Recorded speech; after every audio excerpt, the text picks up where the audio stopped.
Personally, I think that one of the most unique things in the Star Wars sequel trilogy is the overall design of Kylo Ren's lightsaber hilt. This is Mike Zero here. If you guys are new to the channel, do make sure to subscribe to see future Star Wars content. Now, one of the big things that a lot of people are looking forward to in Episode 9 is, of course, the major lightsaber duel that is to come between both Rey and Kylo Ren. A lot of people were hoping to see something like this in The Last Jedi, something that we did not get by writer and director Rian Johnson, and now we're looking forward to this actually coming into fruition by J.J. Abrams and Chris Terrio in Episode 9.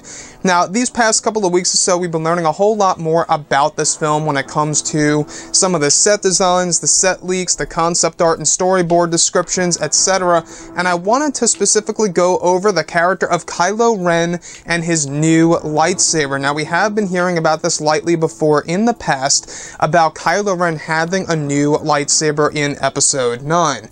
And the fact that this movie is going to take some years after the events of The Last Jedi, we can really expect a lot of changes. Now, one of the storyboard descriptions has all to do with Kylo Ren and a new lightsaber design that hopefully will make it into the finalized version of the movie.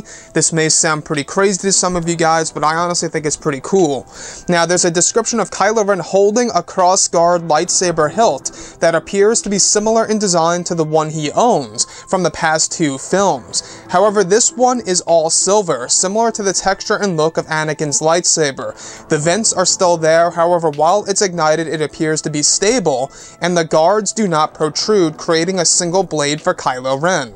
The wire that used to be exposed is now gone. Another description goes over how Kylo Ren's lightsaber is modified to also strike from the bottom part of the hilt, making this lightsaber a quad blade, however cannot be used all at the same time.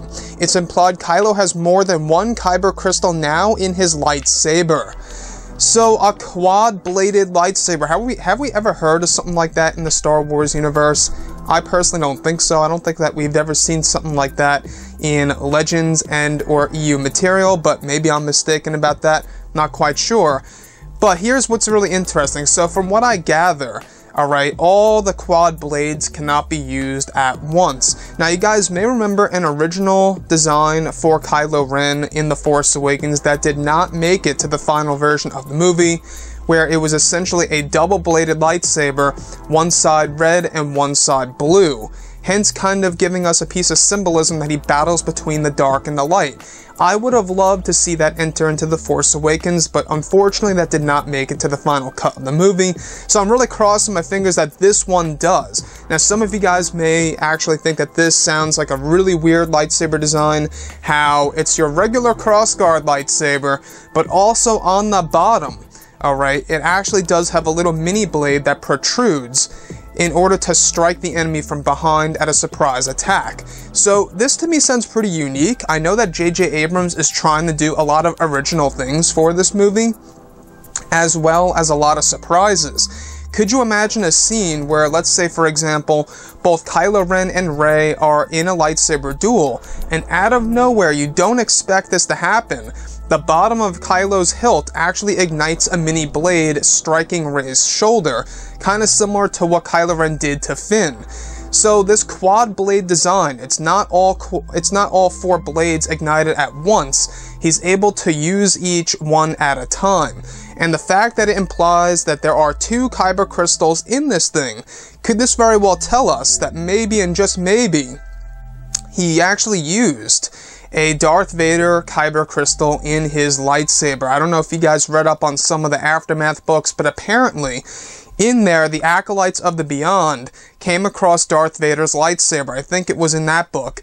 A lot of people want to learn more about the Acolytes of the Beyond because we do know that they do have a connection to a lot of the ancient artifacts of Darth Vader and other Sith from the past. So this could very well be a new ancient design that Kylo Ren came across and is now inspired to develop it for his own, and will be using it in Episode 9.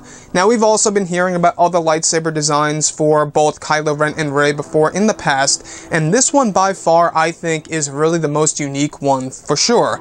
For Star Wars Episode 9 as a whole, I think that Disney and Lucasfilm, they really do need to step their game up in order to really compete with a lot of the other, mistakes that they have made before in the past in order to make things up right now. So I think that going into this film, I think that J.J. Abrams and Chris Terrio, they're really trying to make something so rich in material, something so unique and shocking and surprising, and just something that a lot of fans are really going to enjoy. But what do you guys think about this lightsaber design for Kylo Ren? Do you think it sounds wacky? Do you think it sounds pretty unique and cool and somewhat of a twist and turn for Kylo Ren's lightsaber in itself? What do you think about this? I'm always down for a new lightsaber design. It's one of the reasons why I love Kylo Ren as a character. Aside from him not being too much of an intimidating character, I do love the lightsaber that he uses. It really does match up against Darth Maul when we first saw a double-bladed lightsaber in The Phantom Menace. That's exactly how I felt with The Force Awakens. A brand new saber design. It felt so great to see that. Anyways, guys, drop a comment below. Let me know what you think about all of this in the comments. And if you guys did enjoy the content for today, do make sure to drop a thumbs up on this video to support the channel. I thank you all so very much for the kind support, and I'll catch you guys next time.